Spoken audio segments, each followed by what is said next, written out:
Ćao svima i dobrodošli u novu sezonu Jason YouTube serijala. Danas govorimo o novoj A$AP Rocky i Ray-Ban kolekciji, a moj gost je Dušan, kreativni direktor Jasona i malo ćemo vam govoriti više i komentarisati novu Metals kolekciju. Znaš kako kaže Tatjana, četvrta sreća. Jesi ikad čula za taj izraz? Nisam, ali moram da kažem da me izuzetno raduje. Ja sam najsrećnija kad Dušan i ja snimamo zajedno.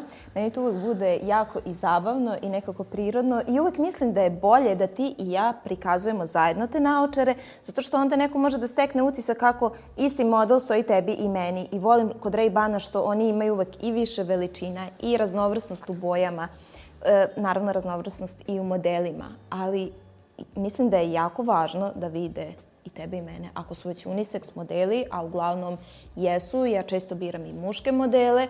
Ja sam naučio u životu da je bolje slušati pametnije ljude od sebe, tako da ti se neću suprotstaviti.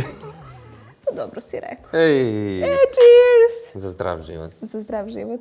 Interesantno kod Metals kolekcije jeste što se spajaju prošlost i budućnost. I meni je uvek interesantno kako te klasične forme dobiju potpuno novi izraz. Tako je. Meni je zanimljivo isto to što je A$AP Rocky u ovoj kolekciji se vidi ne samo kao dizajner, već kao i autor. Kako svu svoju kreativu prepliče kroz modele i kroz dizajn i kampanje i sve što radi. I ono što je zanimljivo isto jeste da se u ovoj kampanji nalazi i reper Nez. I kada pogledamo njegovu generaciju i A$AP-ovu generaciju koja je bliža našoj, deluje kao neki razgovor između kultura i generacija. Imamo dva segmenta i prvi je Bold Metals segment, koji je zapravo meni i onako najprimamljiviji. Dolazi u 4 modela, 2 dioptrijska, 2 sunčana. Odmah ću uzeti jedan da probam i da pokažem. Imaju neku posebnu onako oštrinu. Ja bih rekao definitivno da su statement komadi. Jesu. Dizajn kako je urađen je fenomenalan, skroz je drugačiji od onog inače, naravno, koji se radi i vrlo je unikatan kada su drškice u pitanju i ne liči ni na što je već napravljeno. Tako da mislim da ovo definitivno je, kao i prošla kolekcija, timeless moment. Mogu da budu i naočare i aksesoar. Zato što ne treba uopšte ni neki nakit uz ovo, ništa, same po sebi su nekako dovoljne. I uzet ću iz drugog, pa ovo nije okrugao, ovo je više ovalno okrugao model.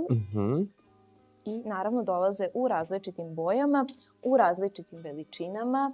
Opet možemo da vidimo isto koliko su zapravo boldovane u frontu.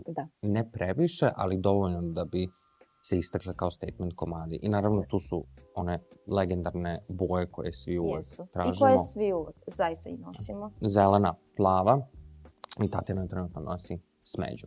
Reci mi od ove 3 boje sočiva, koje tebi najviše odgovara? Ne znam, ja uvek biram ili zelenu ili brown. Da li hoćeš da probamo i dioptrijske? Može. Šta misliš o njima? Mislim da na prvi pogled bi neko možda pomislio da su malo previše retro, ali ja mislim da uz dobar outfit mogu da budu stvarno interesantne. Da, pogotovo model koji si ti odabrao. Ja možda mogu da izgledam malo pametnije sa ovima, a ti možeš da izgledaš malo urbanije. I na vizualima kada vidimo repera Neza kako nosi baš upravo ovaj model koji Tatjana nosi, onda nekako bude jasnije da je više ta neka hip-hop kultura dominantna u odnosu na to što možda izgledaju, kako da kažem, pametnije ili da izgledaju ili kao imaju taj neki štreberski malo moment. Sa druge strane imamo rimless segment koji ide u potpuno drugačijem smeru. Meni je zapravo ovo omiljeni segment. Zaista?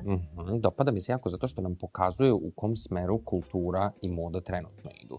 Mislim da je jako zanimljivo kod njih to što se ne stavlja akcenat uopšte na okvir, nego na minimalizam, što nama dopušta kao nosiocima da pokažemo svoje lice i svoj karakter. Jako mi se dopada cela kolekcija i uvek biram metalni okvir u zlatnoj boji, to sam već rekla. Međutim, u čitavoj ovoj kolekciji mislim da sam odlučila da je ovo moj favorit i što se tiče boje i što se tiče oblika, veličine, svega. Brišu nekako, samim tim što nemaju okvir, brišu nekako granicu između naočara i lica, već se onako lepo stapaju skroz sa licem. Tako je. I mislim, vrlo jednostavno. Imamo ovalne i imamo zapravo ugodnosti. Dolaze u klasičnoj brown i zelenoj boji, međutim, I imamo ljubičaste sočiva koji imaju blagi mirror efekt, kao što možete da vidite. neizostavno je da prikažemo i dioptriju i prvi model koji ću uzeti je u vrlo specifičnoj boji, on je roze. Ali onako kao nešto pude roze i deluje kao da se stapaju potpuno sa kožom i kosom, međutim, kad ih stavim, zapravo jako lepo stoje. Baš sam se iznenadila. Jasno nam je da je ovaj tip okvira sada jako trendy i aktualan. Neko bi možda i čak rekao da je retro i da mu se ne dopada, ali mislim da je najbolji deo ovoga svega, ono o čemu smo već pričali.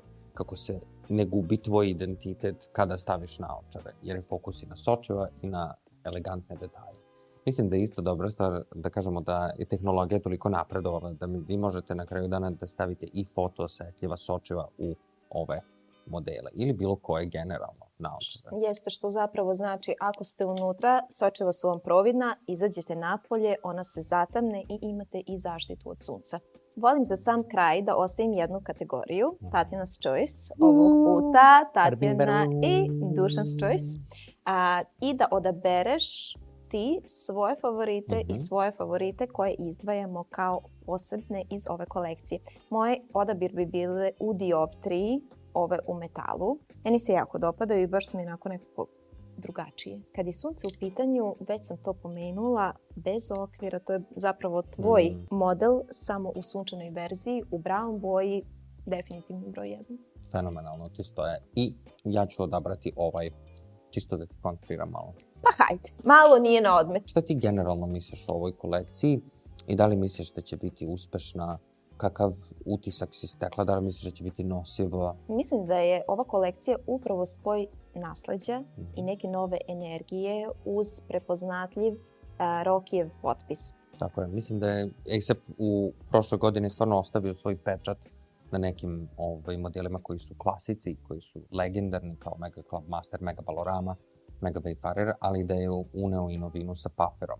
Tako da je ovo jako lep nastavak na sve to što nas čekao, ja bih rekao. U iščekivanju nove njegove kolekcije, a i novih naših epizoda, završavamo današnju. Pišite nam u komentarima koji su vaši favoriti, kao i ako vas nešto dodatno zanima. Hvala ti što si bio deo prve epizode našeg novog serijala. Tatjana, ti ćeš na more? Grčka calling very soon. Baš sam htjela da pitam da li je stroga tajna ili... Vidimo se uskoro u novoj epizodi. Bye.